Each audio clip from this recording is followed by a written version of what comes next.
Les dejo con Jesús. Bueno, muy buenas tardes. Muchísimas gracias por estar aquí un jueves 19 de diciembre a estas horas de la tarde con todos los compromisos y planes navideños que todos tenemos. Y muchísimas gracias, por supuesto, a los comisarios de la exposición, José Miguel García Cano, Virginia Paje del Pozo y Carlos Espí, a quienes agradezco además la invitación a este excelente ciclo de conferencias y, por supuesto, también gracias al museo y a Pepe por la presentación cariñosa. Para mí es un placer enorme estar hoy aquí hablando de un tema que me apasiona, como es el tema de quién construyó los monumentos de las necrópolis ibéricas. Quienes me conozcan, y veo algunas caras bastantes conocidas entre el público, pues sabrán que recientemente he tratado este tema en otros foros. De hecho, hace un mes y medio o algo así estuve aquí en Murcia, en la universidad, en un ámbito más académico que el que tenemos hoy aquí, hablando precisamente de este tema. Así que, para no aburrirles a ustedes y no aburrirme a mí mismo repitiendo cosas ya hechas, hoy me he propuesto un reto un poco especial. Estamos en Navidad, época de cuentos, época de relatos, y yo, en este foro de divulgación que tenemos hoy, voy a presentar mi conferencia pues como si fuera eso, como si fuera un relato. No es una novela... ¿Me lo acerco, lo quito? ¿Aquí? ¿Se oye? No es una novela histórica, ni muchísimo menos, sino, como dice Carandini, un relato arqueológico. Es decir, es una forma de ilustrar mis investigaciones de estos últimos 5 años sobre este tema y las investigaciones de otros autores sobre la que la mía se asienta a través de una serie de situaciones, una serie de personajes. Podríamos decir, por tanto, que es un relato basado en hechos reales, tan reales como puede llegar a ser el indicio arqueológico y las interpretaciones que hacemos sobre ella, y un relato que va a estar hilado por una serie de situaciones, personajes, conversaciones que no son reales, pero pudieron serlo. Es la primera vez que hago esto, así que, por adelantado, les ruego perdón si sale muy mal, y si sale bien, pues lo único que les pido es que lo disfruten. Empezamos con una licencia, va a haber varias, no sabemos cómo los íberos llamaban a muchas, a la mayoría de sus ciudades, ni cómo medían el tiempo, si era burbe cóndita o cómo, pero diremos que estamos en el poblado ibérico de Coimbra del Barranco Ancho, en la actual Jumilla, hacia finales del invierno del año 350 a.C. El poblado se tiñe de luto. Una joven aristócrata que había venido a casarse desde muy lejos ha fallecido. Al principio del invierno contrajo unas extrañas fiebres y, al cabo de unas semanas, pues ha fallecido. Su marido, un joven aristócrata del poblado, pues se encarga de realizar los rituales funerarios, la incineración, lógicamente, y luego el entierro de sus restos y el ajuar en la que hoy conocemos como la necrópolis del poblado. Después de estas ceremonias y pasadas unas semanas, su marido no puede dormir. Pasa las noches mirando el fuego, dando vueltas por la casa, apenado, lógicamente, por la pérdida de la esposa, pero también con una pregunta, con un desafío que hace que le dé 1000 vueltas la cabeza, y es que quiere honrar la memoria de su esposa con un monumento funerario. Y no se decide por cuál, porque en Coimbra del Barranco Ancho en estos momentos no existe ningún monumento funerario que le pueda inspirar a lo que él quiera hacer. Quizá piensa momentáneamente en encargar una estatua de dama sedente, como las que ha visto en el Cigarralejo o Llano de la Consolación, pero tal vez no es lo más indicado. Al fin y al cabo, su mujer murió joven, no ha llegado a ser madre, y la representación de una matrona íbera tal vez no sea lo mejor. Quizá piensa también en poner alguna escultura de algún animal exento, un león, un toro, algún animal fantástico, pero tampoco le convence demasiado. Los días van pasando y él no encuentra la inspiración para saber qué monumento encargar. Hasta que un día, lógicamente, yendo a visitar sus tierras, en el Prado, ¿no?, donde trabaja, el Prado en la llanura que se extiende a los pies del Oppidum de Coimbra del Barranco Ancho, pues volviendo por el camino se topa con este monumento, un monumento ya viejo, algo desvencijado, construido unos 50 años atrás, y con la luz del atardecer se queda mirándole porque le llama la atención poderosamente.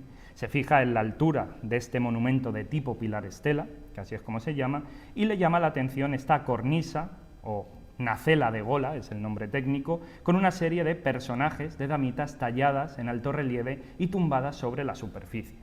En este momento él lo tiene claro y ha encontrado la inspiración del monumento que quiere encargar para su esposa. Seguramente se inspiraría en el Prado, pero ¿por qué no? Pudo inspirarse en cualquier necrópolis cercana a Jumilla, no en la de Coimbra, porque ahí no había monumentos, pero por ejemplo en Corral de Saus, Cigarralejo o Cabecico del Tesoro, donde son muy frecuentes, durante la primera mitad del siglo IV a.C., todas estas representaciones de pilares estela con personajes yacentes, damitas, ¿no? Aquí ven la representación de una, por cierto, la tienen, ¿no? Esta pieza en la exposición precisamente, y inspirado por estos modelos, cuando esa noche él vuelve al poblado, se reúne con los ancianos, que eran niños 50 años atrás, cuando se levantó el monumento, y les pregunta si recuerdan, si saben cuál era el taller que hizo ese monumento, porque él quiere encargar uno similar.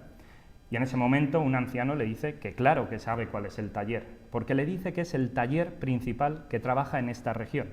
Es un taller que con esculturas y pilares estela, monumentos de este tipo, ha trabajado en las grandes necrópolis, ha trabajado en Los Nietos, en Cabecico del Tesoro, Monteagudo, Cabezo del Agua Salada, Coy o el Cigarralejo, es decir, en torno al Valle del Segura.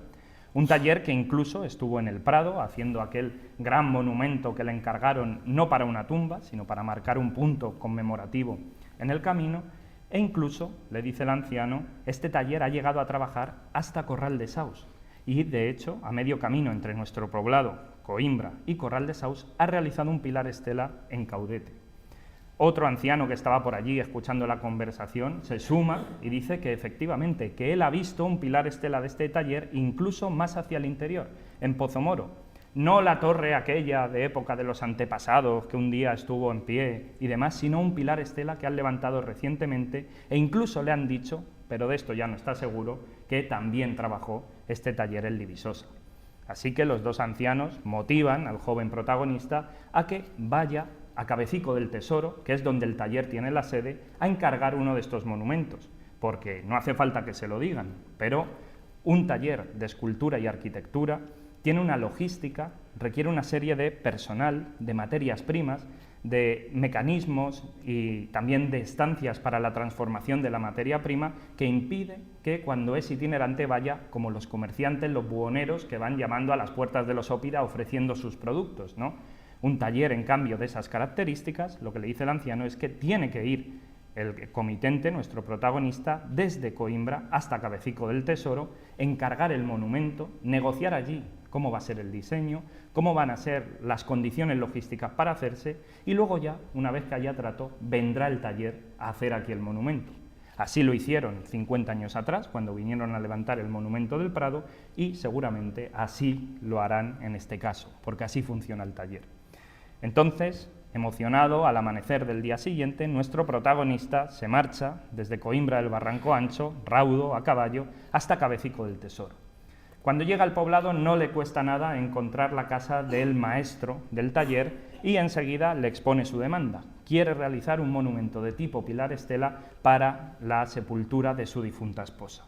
Y en este caso, el maestro, que ya ha oído demandas similares pues muchísimas veces, le señala cómo construyen o cómo diseñan pilares estela este taller. Y este taller lo hace de este modo, con 5 piezas unidas verticalmente. Dice, primero, tenemos el plinto, que es una pieza que no decoramos, es la base del pilar, sin importancia, lo que se pone sobre la tumba junto a ella, generalmente escalonada, y sobre ella la pieza importante, el pilar del pilar estela, y luego el remate, la gola. La gola que otros talleres hacen siempre en una sola pieza, pero nosotros hacemos en 2 piezas. Por un lado el baquetón de gola o soporte y por otro la nacela. Y luego por encima podemos rematarlo con una escultura zoomorfa. La ventaja de que el taller construya así, le explicaría el maestro, es que para cada uno de estos elementos, para el plinto, el pilar, el baquetón de gola, la nacela e incluso la escultura, el cliente puede elegir uno de los modelos del repertorio del taller. Entonces, quizá mediante modelos, dibujos, el maestro procedió a enseñarle lo que eran capaces de hacer. Por ejemplo, para el pilar, le dijo, lo podemos dejar sin decorar, o podemos decorarlo con motivos geométricos, motivos arquitectónicos, falsos marcos, las ovas lésbicas, que son este tipo de lengüetas que vemos aquí, o podemos decorarlo incluso con relieves más complejos, antropomorfos. Y también, si vienes de Jumilla, le diría al cliente, te sonarán estos pilares que también hacemos, que son mucho más grandes, que no tienen decoración y solo tienen ovas en la parte superior. De todo este repertorio, nuestro cliente pues, elige un pilar que quiere decorar con relieves humanos. Después, elegir a esta pieza, el plinto ya hemos dicho que no se decora, así que ahí no hay elección, pasarían a los baquetones, el soporte de la cornisa. Y es aquí donde el taller alcanza su mayor variedad. Variedad tanto en la forma, ¿no? Fíjense, por ejemplo, en los perfiles, hay planos rectos, ¿no?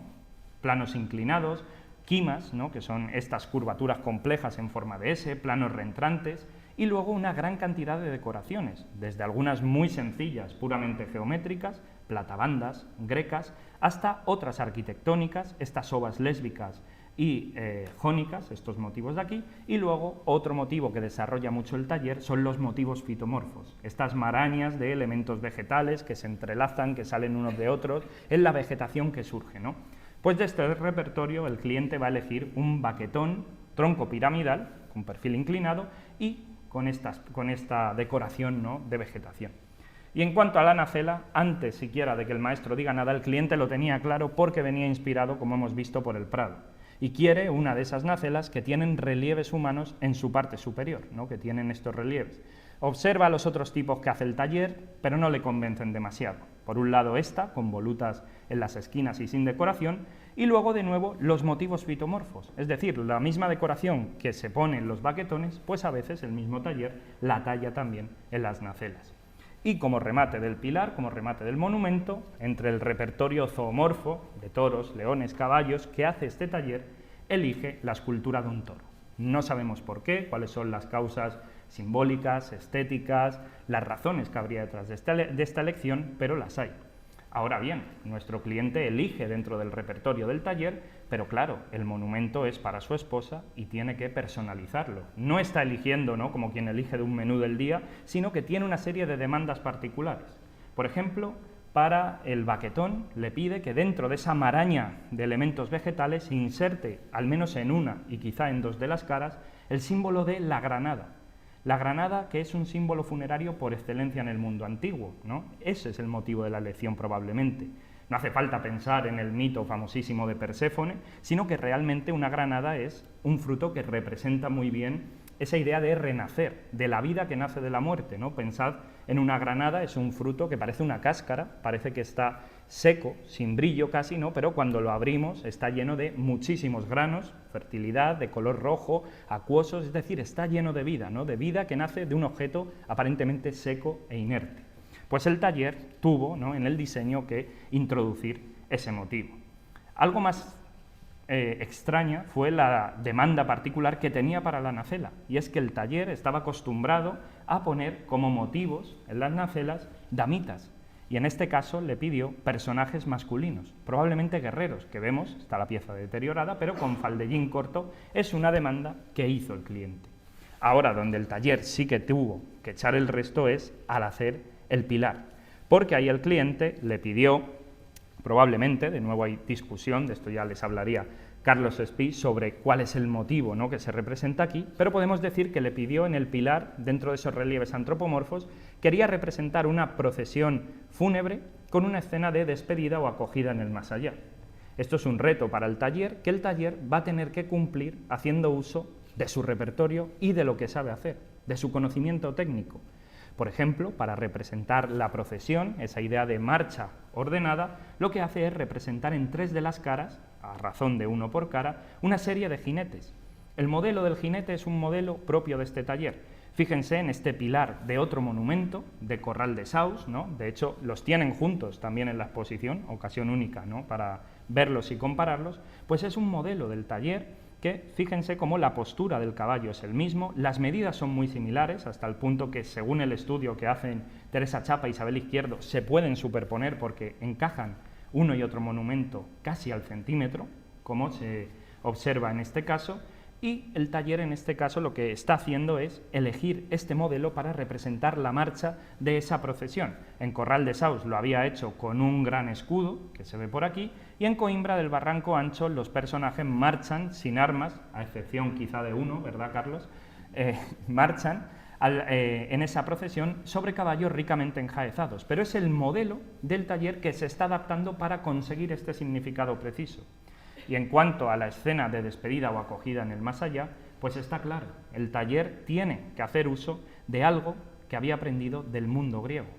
Cuando este taller se fundó, a muy finales del siglo V o principios del siglo IV, no cabe duda de que había escultores griegos en la península ibérica, escultores que habían venido en busca de la demanda de las aristocracias, de las élites ibéricas, que se habían integrado en ciertos talleres ibéricos y que habían llegado a colaborar con los íberos, dejando en su manera de producir, en su conocimiento técnico, una huella bastante visible.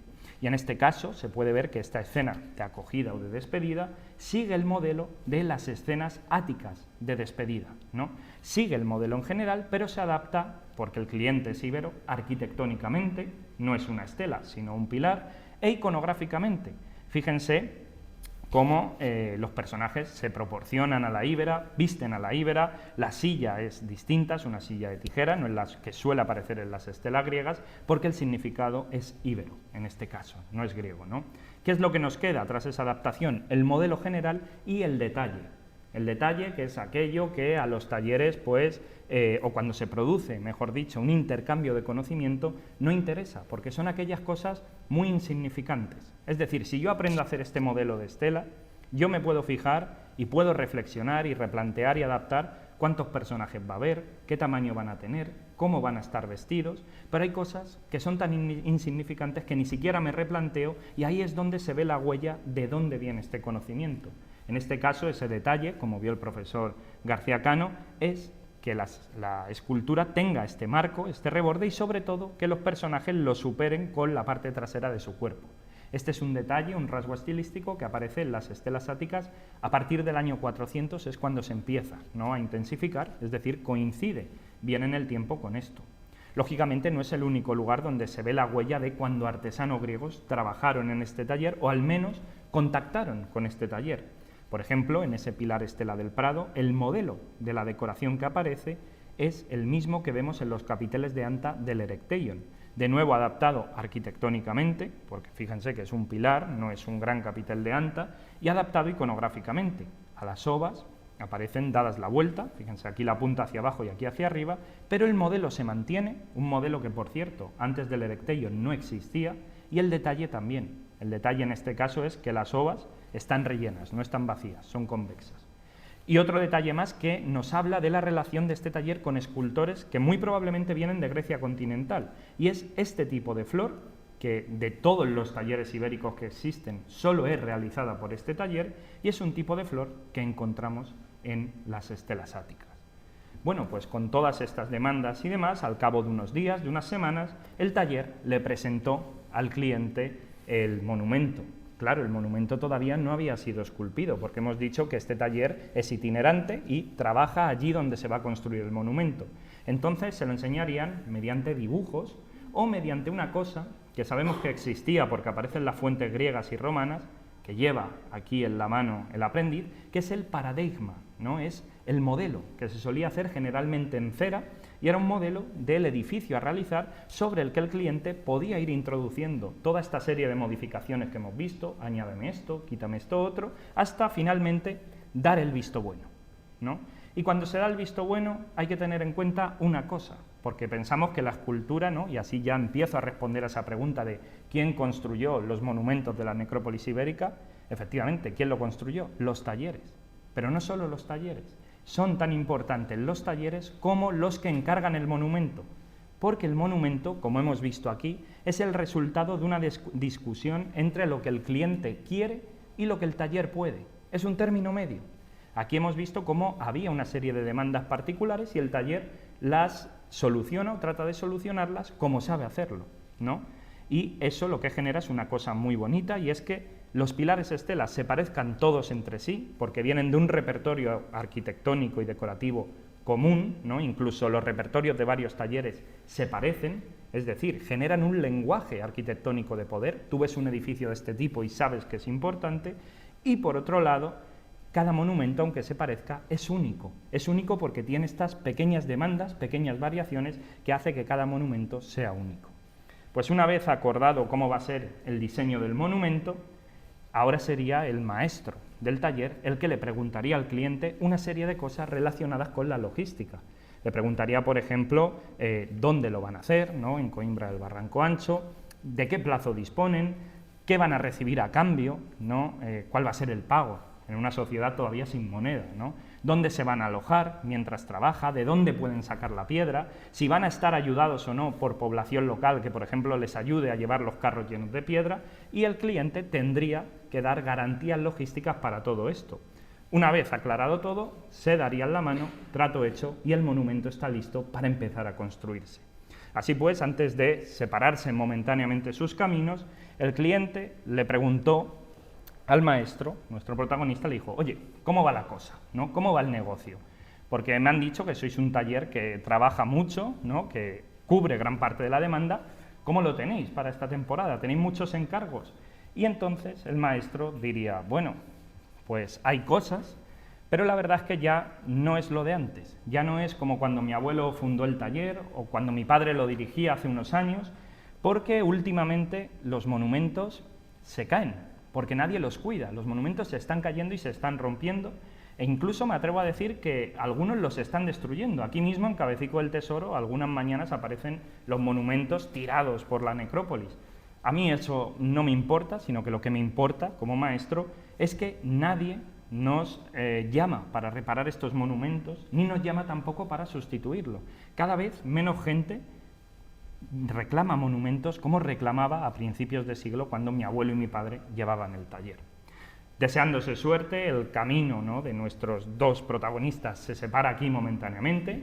El protagonista vuelve a Coimbra, lógicamente, y el taller se queda allí en Cabecico a la espera de nuevos encargos y preparándose para, cuando llegue la primavera, ir a construir esto. Y, finalmente, con la temporada estival, la temporada de construcción, cuando los días son más largos y se puede trabajar durante más tiempo, cuando la piedra seca antes, cuando no hay grandes heladas o lluvias torrenciales que te obligan a cortar el proyecto de raíz o los carros se quedan encallados en los caminos, pues entonces, con este tiempo, el taller ahora sale desde Cabecico del Tesoro hasta Coimbra del Barranco Ancho. Y desde las murallas de Coimbra se verían llegar los carros llenos de personas, llenos de herramientas, llenos de andamios, pero una cosa que no traían los carros era piedra, no traían la piedra. Por eso, cuando el maestro llega a Coimbra, tras saludar al cliente, lo primero que le preguntaría es: ¿de dónde podemos sacar la piedra? Y aquí el cliente le daría una respuesta que podemos hacer como los libros estos de Elige tu propia aventura, ¿no? Porque podría decirle dos cosas. Sabemos que el taller no traía la piedra porque cuando dos piezas del mismo tipo, que se localizan en diferentes yacimientos, se analizan, se pueden ver que esas dos piezas son iguales en todo prácticamente, en la decoración, las medidas, las características técnicas, la forma de talla, porque los han hecho los mismos personajes. Pero hay una cosa en la que difieren y es la piedra. Cuando las mismas piezas aparecen en yacimientos diferentes, la piedra difiere. Y cuando podemos analizar la piedra, vemos que la piedra la sacan siempre de canteras muy cercanas al lugar donde se está construyendo el monumento. Entonces esto lo que significa es una de dos: o que el cliente durante el invierno había negociado con el propietario de la cantera, ya fuese otro aristócrata, ya fuese propiedad municipal del Oppidum, ¿no?, que el taller pudiera entrar a sacar X cantidad de piedra, o lo más probable, en mi opinión, porque en el mundo ibérico no se explotan las canteras de manera sistemática, o al menos no todas. Piensen que hasta la fecha en Coimbra no hay monumentos, es decir, no hay una explotación sistemática de estas. Lo más probable es que los canteros del taller sean, como lo llaman las fuentes medievales, rastreadores. Es decir, que se encargan de localizar la cantera óptima para el proyecto a realizar en el menor radio posible desde el lugar de construcción, ¿no? Pues muy probablemente encontraríamos esto y los rastreadores buscarían una cantera que, aunque difiere, ya digo, en cada caso, suelen ser de la misma familia, ¿no? Piedras blandas, de grano fino, fáciles de tallar cuando están húmedas, areniscas, calcarenitas, algunas calizas incluso, que se localizan muy bien en esta región, bastante similares, y en Coimbra del Barranco Ancho las localizaron a unos 7 kilómetros en línea recta desde el yacimiento. Allí se ha localizado una serie de colinas donde empezó el trabajo del taller. Por un lado, los canteros sacadores, como se les llama, empezaban a sacar, a extraer los bloques necesarios para hacer este monumento, y a la par, los canteros y escultores muy probablemente empezaban a trabajar allí mismo, en la cantera. Esto para el caso de Coimbra no lo sabemos, pero por ejemplo en las canteras del Ferriol de Elche encontramos un esbozo de escultura de un guerrero que no se sigue tallando porque le sale una veta, que si se sigue tallando se va a romper, pero esto lo que nos dice es que los escultores trabajaban en la cantera para desbastar la piedra hasta el punto de que pesase menos para trasladarla al lugar de construcción, pero a la vez la dejaban lo suficientemente sin tratar para que no tuviera elementos voladizos, ¿no?, que pudieran partirse en el trayecto. Además de todas las herramientas, ¿no?, que se pueden imaginar y que conocen que usaría el taller, los canteros, los escultores, usa una técnica que es la de las líneas de trazado. Las líneas de trazado son líneas que con un punzón o con algún tipo de un puntero, lo que hacen es dibujarlas, incidirlas suavemente sobre la superficie de los sillares para dar lugar a la forma del sillar o de su decoración, como estamos viendo aquí, ¿no? Se convierte, por así decirlo, como en la línea de puntos de un recortable, ¿no? Tallar por aquí, de tal manera que si el sillar está bien tallado, la línea de trazado desaparece porque se convierte en la arista del sillar o de las decoraciones. Sin embargo, hay veces que las podemos ver pues porque la pieza está inacabada o porque quedan en partes de la superficie que no están decoradas, ¿no? Tampoco piensen que esto se ve así a simple vista, sino que esto está iluminado de manera especial para resaltarlo, pero por ejemplo este taller las usa mucho cuando hay motivos de esquina, como las volutas o como las flores, que llegan, ¿no? Vemos cómo la línea coincide con la esquina del motivo, es decir, esto es una línea que los escultores se hacen para decir, hasta aquí tengo que tallar, ¿no? Y hasta aquí tengo que guardar la piedra suficiente para meter cosas como esta voluta. La línea bajaría por todo el sillar, desaparece en la parte tallada, pero allí donde no se talla se conserva. Y luego tenemos, fíjense, esta pieza también, donde vemos otra línea, ¿no? Aquí están haciendo la arista del relieve y aquí es donde toca con ese listel y para no meter la talla, es decir, para no romperla, pues se queda en ese estado embrionario de línea. Pues en la cantera y en la necrópolis, el maestro vigilaba ya el trabajo de arquitectos y de escultores y de repente se detuvo en ver a su hijo, que era el aprendiz que aquel día estaba debutando en esa obra haciendo el baquetón del monumento, la pieza de la granada, ¿no? Observándole, ¿no?, cómo se afanaba en tallar, el maestro recordó el día de 25 años atrás, cuando él estaba donde estaba su hijo, cuando él era un aprendiz que estaba debutando. Fue también con un baquetón y fue en la necrópolis de El Cigarralejo. Allí le encargaron hacer este baquetón y recordaba lo mal que lo había pasado ese día porque se había equivocado muchas veces. Él había hecho sus líneas de trazado, ¿no?, para tallar la pieza y cuando había empezado a tallar se había despistado de tal manera que había empezado siguiendo la línea, pero luego la línea iba por aquí, por ahí va la línea, y la arista por otro lado, es decir, se había separado, no había seguido la línea de talla y eso hizo que esta arista pues ya no fuera recta, sino que quedase en esta posición, un ángulo más abierto, pero aún así él siguió tallando hasta acabar las piezas. Una vez que tuvo las dos piezas, porque esto es un bloque hecho por dos sillares distintos unidos con grapa, ahora lo veremos, era el momento de calcular dónde estaba el centro para hacer un agujero y meter el anclaje de esa pieza en el monumento. Él se acordaba, ¿no?, de cómo hoy en día, siendo maestro, al igual que la mayoría de escultores, eran capaces de calcular ese centro a ojo. Pero él ya estaba nervioso, no sabía hacerlo bien y necesitó una pauta para calcular cuál era el centro del cuadrado. ¿Cuál es esta pauta? Pues ¿cómo calculamos el centro de un cuadrado? Uniendo las dos esquinas opuestas y allí donde se cruza está el centro, ¿no? Pues eso hizo, puso su regla, un poco mal, porque la movió hacia la izquierda, no sale de la esquina exactamente, y allí donde las líneas se cruzaban empezó con su compás a trazar un círculo, pero cuando estaba a punto de completarlo, el compás se le rompió.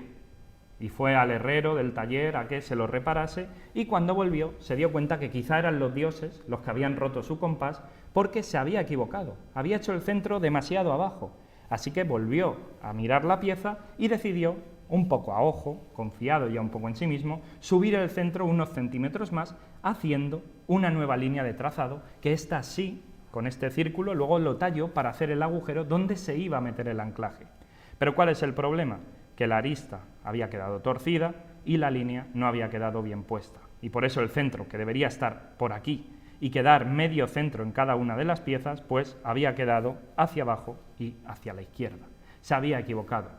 Pensó en confesar su error, ¿no?, y en en empezar una pieza de nuevo, pero los plazos eran apremiantes, había que entregar ya el baquetón, así que él lo entregó intentando disimular.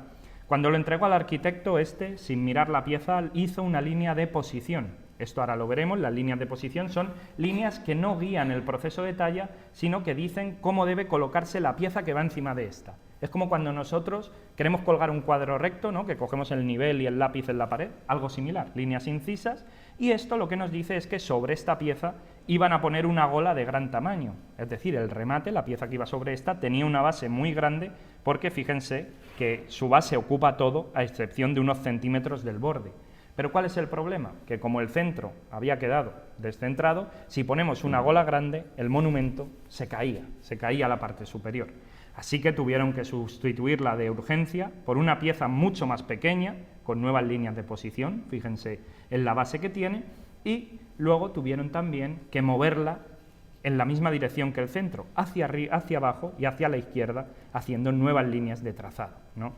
Y así quedó el monumento, y su padre, el maestro, ¿no?, pues se enfadó mucho con él, lógicamente, porque habían perdido tiempo y sobre todo no había más tiempo para hacer nuevas piezas y habían tenido que cambiar el proyecto, había quedado un pilar con la parte de arriba torcida, porque de hecho esto, fíjense en la grapa, llegó a ponerse en la necrópolis, llegó a estar metido, y el padre le echó la bronca, le dijo: fíjate en mí y en otros maestros del taller, cómo son capaces de, si yo les encargo un baquetón, una pieza con una doble curva, un escalón, una decoración muy compleja, la hacen el centro bien puesto y además fíjate las líneas de posición, esto tiene su gola donde tiene que estar, y en cambio a ti, que te pide una pieza sin curvatura, muy sencilla, con un plano inclinado, sin escalón y decorada con líneas rectas, pues haces esta chapuza absoluta, ¿no? Se acordaba de aquella bronca monumental de su padre, pero había vuelto años más tarde al Cigarralejo y siempre que volvía le hacía gracia ver ese pilar estela con la parte de arriba descentrada, porque le recordaba a sus días de aprendiz. Eso sí, hacía unos años que ya no veía el pilar, probablemente se había caído o lo habían destruido, como estaba pasando en muchas de las necrópolis. Pues mientras recordaba sus días de aprendiz y de joven, y los escultores seguían tallando, los carpinteros de armar, que iban en el taller, iban preparando los andamios. Los andamios que prepara este taller son del mismo tipo, son andamios que no se apoyan en el monumento, porque no dejan agujero en la superficie, sino que son andamios que se levantan por sí mismos.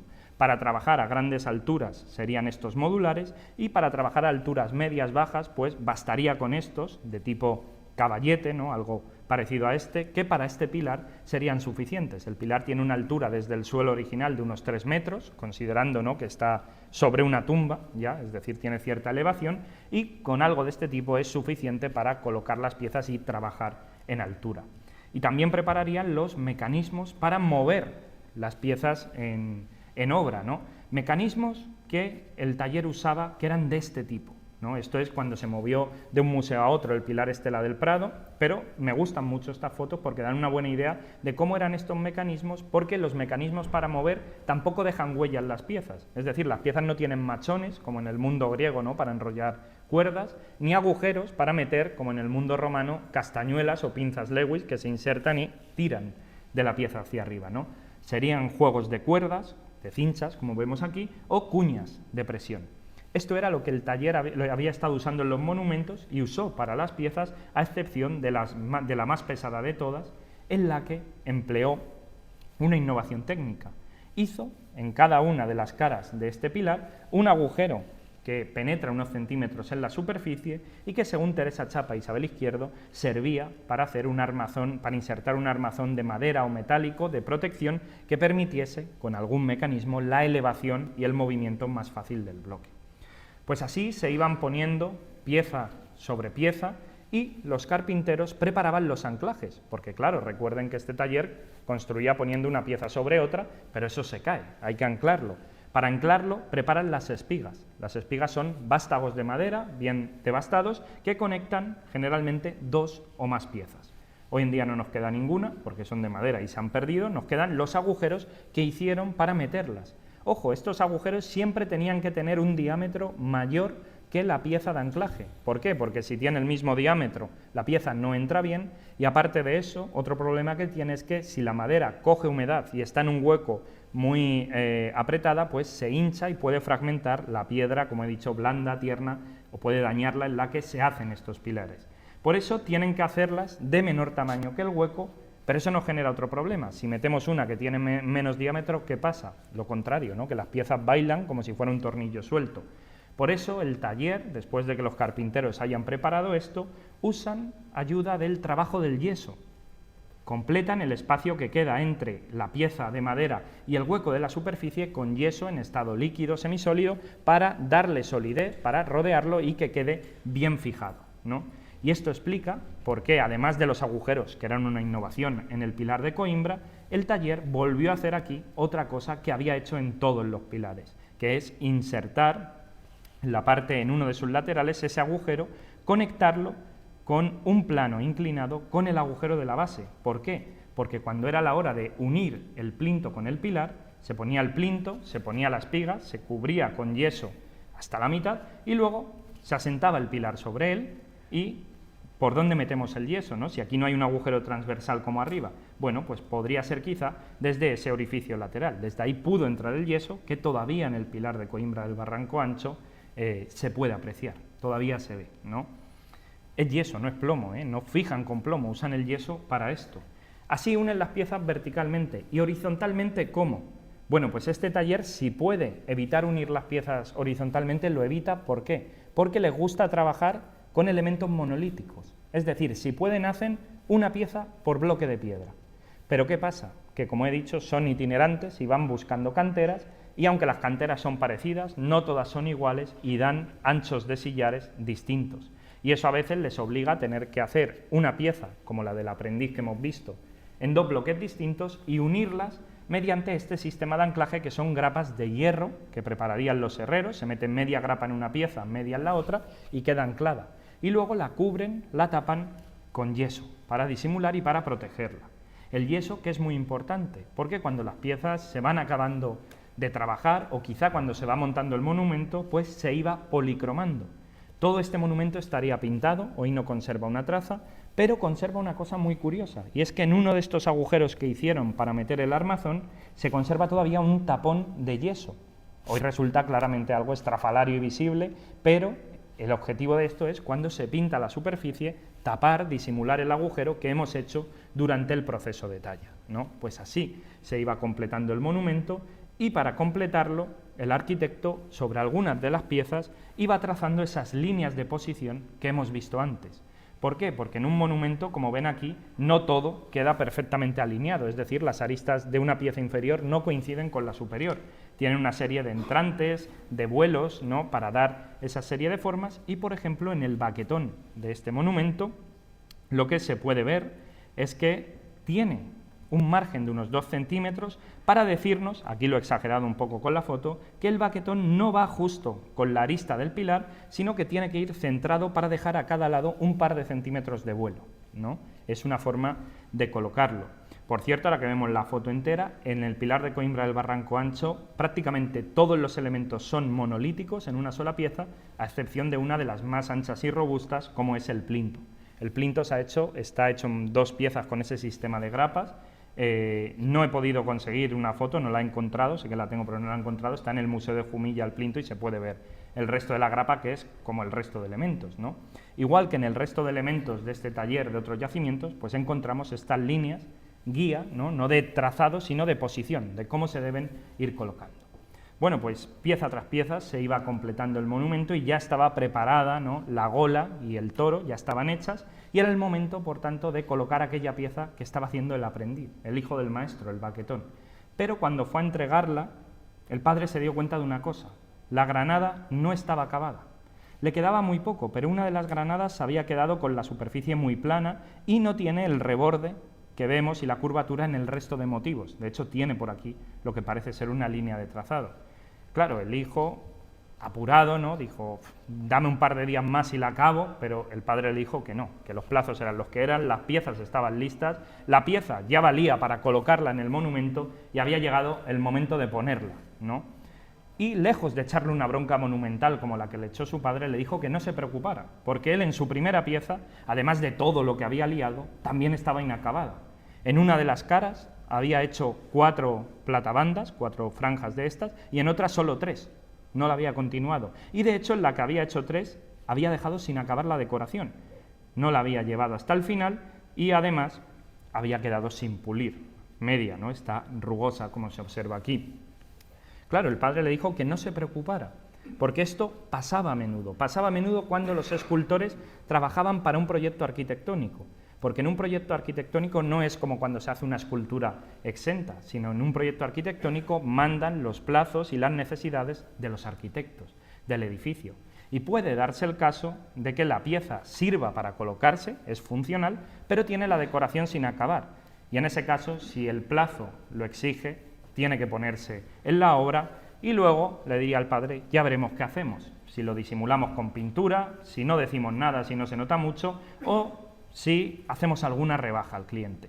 Pero no te preocupes, le dijo el padre, haciendo un alarde de sabiduría, ¿no?, como un maestro de taller puede hacer, que esto seguirá siendo así por los siglos de los siglos. Y no se equivocaba, porque fíjense, en un solo ejemplo de los miles que hay, una iglesia en Montemayor, en Córdoba, siglo XVII, pues todavía, desde el siglo XVII, está esperando que finalicen esa decoración que vemos que ha quedado hecha en parte, indicada en otro lado y otro directamente sin decorar, ¿no? Pues siendo ingenuo, el hijo dijo, ¿y por qué no la acabamos una vez que está puesta? ¿No? ¿Por qué no me subo al andamio, le doy 4 golpes de cincel y lo acabamos? Y el padre le dijo que, bueno, que eso es una cosa que hacían ciertos talleres, pero que este taller no. ¿Por qué era peligrosa? Porque implicaba dar golpes, ¿no?, a un pilar estela ya montado, se podía caer, y además, si, aunque no se cayese, si te equivocas, si dañas el monumento, si de repente le sale un pelo, una veta, ¿no?, a tu sillar, pues para cambiar esa pieza tenemos que desmontar lo que hay arriba, quitar la grapa, hacer otra, es decir, perdemos un tiempo y unos recursos que no tenemos. Así que este taller lo que hace es dejar las piezas, si sirven, las dejan sin acabar y luego lo disimularían. Lo sabemos porque hemos encontrado piezas sin acabar, si no estarían todas inacabadas, pero además porque cuando este taller construye como esta pieza, es decir, cuando lo hace con 2 sillares simétricos, tiene el problema de cómo solucionamos el punto de unión entre los 2 sillares, si la decoración es la misma. ¿Cómo lo hacemos, no? Si no nos atrevemos a tallar, hay otros talleres ibéricos que lo que hacen es, dejan esto sin tallar y una vez que está en obra, lo tallan junto y así queda perfecto. Pero este taller no, este taller lo que hace para no tallar con la pieza puesta es repartirse el trabajo. Y esta pieza que está hecha en 2 sillares, la han hecho 2 escultores diferentes. Y se han puesto de acuerdo para coincidir justo en la mitad de la pieza que coincide con la arista de un dardo, los dardos son estos motivos, pues allí donde se une el sillar, la arista del bloque coincide con la arista central de un dardo. Eso lo que ocasiona es que pues no queda perfecta, porque vemos que un dardo es más alto y más ancho que otro. Además, aquí se ve muy bien cómo los escultores son distintos. Uno trabaja en planos más finitos y más angulosos, ¿no?, más rectos que otro, que hace planos más gruesos y no tan cuidados, como vemos por ejemplo aquí o como vemos aquí. Y de hecho, aquí medio se intuye, pero no se ve bien, las líneas, las marcas de talla que dejan los cinceles son distintas en cada sillar, no son pasantes. Si esto lo hubieran hecho junto, pues un golpe de cincel que puede empezar aquí, acabaría aquí. Pero aquí cada una tiene una orientación distinta. Cuesta verlo porque está pulido. Bueno, pues con todas estas peripecias y con todo esto llegó el momento de desmontar los andamios y el monumento había quedado montado en la necrópolis, que por si no ha quedado claro es el pilar estela de Coimbra del Barranco Ancho, cuyo pilar pueden apreciar aquí en esta exposición y el resto del año y el resto de elementos, porque tiene al menos una muestra de cada uno de todos sus elementos en el Museo Arqueológico Municipal de Jerónimo Molina, y así quedó en la necrópolis del poblado. Y así estuvo en pie durante aproximadamente unos 30 años. Al cabo de 30 años se vino abajo. Nadie lo tiró, sino que simplemente se cayó y sus restos quedaron esparcidos por la necrópolis hasta que alguien cogió el pilar y los más voluminosos y los agrupó para salvar un desnivel que se había generado en el cementerio. En esa posición lo encontrarían en 1981 los arqueólogos, pero eso es otra historia más apasionante, ¿no? Y si el pilar se había caído era por una razón, porque aquel que lo cuidaba había fallecido. Nuestro protagonista, hacia el año 320 a.C., murió. Fue tras una cacería en la que sufrió un ataque de un jabalí salvaje, sufrió una herida que se infectó y no pudo reponerse, y se le enterró en la necrópolis del poblado. Entonces su hijo tuvo claro lo que tenía que hacer. el hijo que había tenido, lógicamente, con otra esposa, posterior a la que había fallecido, porque el hijo se acordaba de todas aquellas veces que había entrado y había salido con su padre del poblado, habían pasado por la necrópolis, y su padre le había obligado a detenerse ante el monumento a la primera esposa, no solo para honrar la tumba, sino para ver el monumento, y le había hecho fijarse en las características, o recordaba cuando era pequeño todas aquellas noches junto a la hoguera en la que el padre le contaba la historia, como si fuera un cuento de cuando los arquitectos y escultores vinieron desde Cabecico del Tesoro, montaron los andamios, se dedicaron a tallar. Así que el hijo, cuando falleció el padre y tras el entierro, lo que hizo fue ir a Cabecico del Tesoro a buscar a aquellos maestros para encargarle un monumento muy similar, recordando la pasión de su padre por la arquitectura. Sin embargo, tras dar varias vueltas por Cabecico, no dio con la casa del maestro. Y al verle dando vueltas, una matrona íbera, un poco malhumorada, apoyada en la puerta de su casa, le dijo que qué estaba haciendo. Y él le dijo que buscaba el taller de los arquitectos y escultores para pedir un pilar estela. Y la dama le dijo que no, que ya no había escultores ni arquitectos por allí, que hacía ya unos años que el taller había desaparecido, y además se rió de él, porque le dijo: ¿quién narices en el 320 a.C. quiere un pilar estela para la tumba? Eso es cosa del pasado. Incluso le animó a pasarse, a darse una vuelta por la necrópolis de Cabecico del Tesoro, donde ya no quedaba ni una sola de estas esculturas, ni una sola de este monumento. Quizá encuentres algún fragmento por el suelo rodado, le dijo. Apenado, nuestro protagonista pues volvió a Coimbra y al cabo de unas semanas se dirigió al santuario de Cerro de los Santos a celebrar una fiesta religiosa, ¿no? Una ocasión única donde la comunidad está en fiesta, ¿no? Veía a las muchachas que iban a afrontar el paso de edad, rituales religiosos, juegos, bebidas, encuentros con familiares y amigos que venían de otros poblados, y allí estuvo pasando el día. Y en un momento dado, nuestro protagonista se dedicó a dar una vuelta por el santuario y a pasear entre el bosque de estatuas que se estaba empezando a generar en Cerro de los Santos. Había o estaba empezando a existir la costumbre de dejar grandes exvotos. Él había dejado exvotos en otros santuarios, incluso en el humilde santuario de Coimbra, pero eran exvotos pequeños, eran distintas cosas, y ahora en el Cerro de los Santos se estaban poniendo esculturas, algunas casi a tamaño real, que representaban oferentes, ¿no? Paseando entre estos exvotos, se detuvo ante algunos de ellos porque, por ejemplo, en los oferentes masculinos vio cosas que le sonaban de otros sitios. Los peinados, las orejas, los pendientes, el leve giro de la cabeza, las barbillas, los volúmenes, le recordaban a los personajes que había visto en Pilares Estela en Cabezo del Agua Salada o, por ejemplo, en Coimbra del Barranco Ancho, en el que su padre había dedicado a su difunta esposa. Pero le llamó más atención todavía los exvotos de oferentes femeninas, porque los modelos eran muy parecidos a algunas esculturas que él había visto en el Cigarralejo. Pero no solo eso, sino que deteniéndose ante esta pieza, se maravilló por cómo las diademas de esa dama eran literalmente motivos arquitectónicos de los que decoraban Pilares Estela. Esto es un friso de ovas y dardos de los que hemos visto. Y la parte superior es el mismo modelo decorativo que aparece en un baquetón de Pilar Estela de Corral de Saus, que nuestro protagonista había visto. El mismo modelo, ¿no?, de los roleos con el pétalo o bulbo intermedio, que se abre aquí en otro roleo, ¿no?, como vemos, aquí está girado, y las flores tetrapétalas, el mismo modelo, la misma técnica. Alejándose ya a la mañana siguiente, al amanecer, ¿no?, del santuario tras el día de la fiesta, escuchó, cuando se alejaba, el ruido de un cincel golpeando la piedra.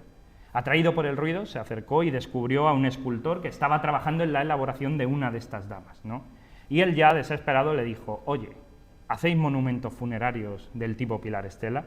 El escultor, sin dejar de tallar, le dijo que no, que eso ya no daba dinero, que lo que daba dinero de verdad era esto de aquí, los exvotos, que no había ni una sola familia que no fuera al Cerro de los Santos y que estuviera encargando exvotos y exvotos para dejarlos allí, para representarse, y en eso trabajaban los escultores. Nuestro protagonista, apenado, le dijo: «Bueno, yo busco a alguien que haga un Pilar Estela para mi padre, que en su día levantó uno en Coimbra del Barranco Ancho». Y entonces el escultor soltó el cincel y la maza y le dijo que él había participado en aquel monumento, que era quien había hecho el baquetón, que había sido su primera obra como aprendiz y que había participado allí, que en aquel momento era aprendiz, que luego heredó el taller de su padre, pero cuando lo heredó la mayoría de gente ya no pedía pilares estela, eso no era sostenible y pronto los carpinteros, por un lado, se fueron también los herreros, se fueron los arquitectos y solo quedaron los escultores. Y los escultores lo que hicieron fue desplazarse allí donde había demanda, allí donde podían hacer negocio, que era el Cerro de los Santos. Y en el Cerro de los Santos, junto con escultores de otros asentamientos y escultores de allí, pues se creó una gran comunidad, un gran taller de escultores, en realidad varios talleres fusionados, que hacían estos esvotos. Felices, ¿no?, por la casualidad y dándose la mano, nuestros protagonistas se separaron y cuando el joven estaba regresando a Coimbra se dio cuenta de por qué los exvotos se parecían a los pilares estela, porque los artesanos al fin y al cabo eran los mismos escultores que, como aquel aprendiz, habían estado decorando una serie de pilares estela, y eran los mismos que, cuando la producción o la demanda había llegado a su fin, pues habían tenido que ir allí donde había demanda, que era Cerro de los Santos, y allí habrían tenido que aprender nuevos modelos, nuevas técnicas, ¿no?, nuevas decoraciones para satisfacer a los nuevos clientes y a sus nuevas demandas, pero aún así, a pesar de toda esa novedad, en estas esculturas, en estas estatuas, se seguía reconociendo la huella, los modelos que a lo largo de décadas y décadas y casi un siglo, este taller había usado para decorar pilares estela y ahora decoraban el cuerpo, las cabezas de damas y oferentes. Hasta aquí la historia, el cuento, ¿no? Pero como en los buenos cuentos hay créditos finales y simplemente aclarar que esto que he contado como una historia pues está, como he dicho, basado en hechos reales, es una interpretación sobre el taller del Valle del Segura y Corredor de Montesa, que es el nombre que se le da, uno de los muchos que tiene, a un taller ibérico, quizá el taller ibérico mejor documentado de todos. Desde finales de los 80 se habla de él, son varios los autores que han trabajado, es el que mejor conocemos, ¿no? Y es un taller que actuó en las regiones que he mostrado en ese mapa, ¿no?, desde finales del siglo V y a lo largo del siglo IV, especialmente hasta su mitad, más o menos, ¿no? Cubre ese gran territorio, es un taller itinerante que sabemos o creemos saber que funciona de esa manera, que está sentado en un lugar y desde ahí se desplaza, y está conformado tanto por arquitectos y escultores, pero también todos esos ciclos productivos que hay, gente que trabaja el hierro, el yeso, la madera, aparecen. ¿Por qué? Porque en los monumentos no solo se repiten las características de arquitectura y escultura, sino que entre los distintos monumentos se repiten las características que atañen a la herrería, a la carpintería, y efectivamente parece, ¿no?, que algunos de ellos estaban relacionados y que quizá los escultores pudieron desplazarse al Cerro de los Santos, ¿no? Bueno, pues esto es lo que sabemos y, lógicamente, en la narración pues hay cosas que son seguras o parecen seguras, como la influencia griega, más que seguras, digamos, aceptadas por la comunidad científica, influencia griega, que es itinerante. Luego hay cosas que son debatibles, por ejemplo, que la granada esté inacabada, pues no todos los autores piensan igual, que el agujero ese inferior sirva para meter yeso, pues tampoco todos los autores piensan igual, eso son propuestas mías. Y luego hay cosas que directamente pues desconocemos, pero que yo aquí he puesto para favorecer la narración. Por ejemplo, no sabemos cuál era el núcleo de este taller. Yo he dicho Cabecico del Tesoro por ser el gran yacimiento y quizá el más antiguo de estos del Valle del Segura, ¿no?, de los que tienen producción de este taller, pero pudo ser cualquier otro. No sabemos, no hemos localizado todavía la sede, ¿no?, de los escultores, y tampoco sabemos cuáles son las canteras del Pilar Estela de Coimbra del Barranco Ancho. Probablemente estén ahí, o muy cerca, porque ahí, en esas colinas que he dicho, sí que hay canteras históricas, es decir, explotadas desde varios siglos. Sí que es piedra, al menos visualmente, muy parecida al mismo tipo que la que se hizo con el pilar, y se han hecho análisis, de hecho, pero de momento no son concluyentes. No podemos afirmarlo, pero es bastante probable que si no es esa cantera esté en los alrededores, ¿no? Pero sí que parece piedra local. Y claro, con la narración quizá esto haya parecido, espero, ¿no?, muy ligero, pero lo que no quiero es que se banalice, porque realmente esto que he contado no son cosas que se puedan dar por supuesto. No todos los talleres ibéricos funcionan así. Tense cuenta que el mundo ibérico tiene unos 6 siglos de extensión. Imaginen, ¿no?, la cantidad de talleres distintos que pudieron aparecer ahí, pero sobre todo es que esto no está escrito. No tenemos fuentes griegas, fuentes romanas, ni mucho menos fuentes íberas, que nos hablen de cómo funciona cada taller, y llegamos hasta el punto de que ni siquiera los talleres firman o sellan sus obras o sus esculturas. No lo sabemos.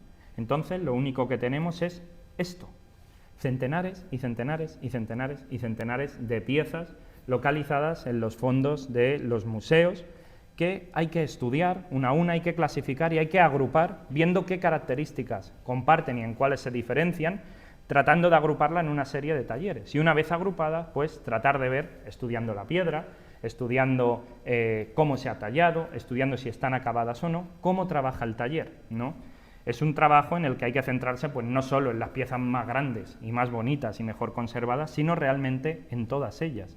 Y a veces en detalles que pueden parecer tan insignificantes como que la pieza esté inacabada o que tenga una línea finamente incisa en un lateral, porque en esos detalles es donde están las historias, las huellas, ¿no?, de los clientes, de los artesanos, de los talleres que participaron en estos monumentos y las peripecias que sufrieron para hacerlo, ¿no? Lo que he contado del aprendiz, eso yo creo que es una pieza de aprendiz, está publicado, ¿no?, en una revista, porque se ve cómo hay replanteos, cómo hay equivocaciones, pero eso se hace estudiando esas líneas, ¿no?, estudiando los detalles.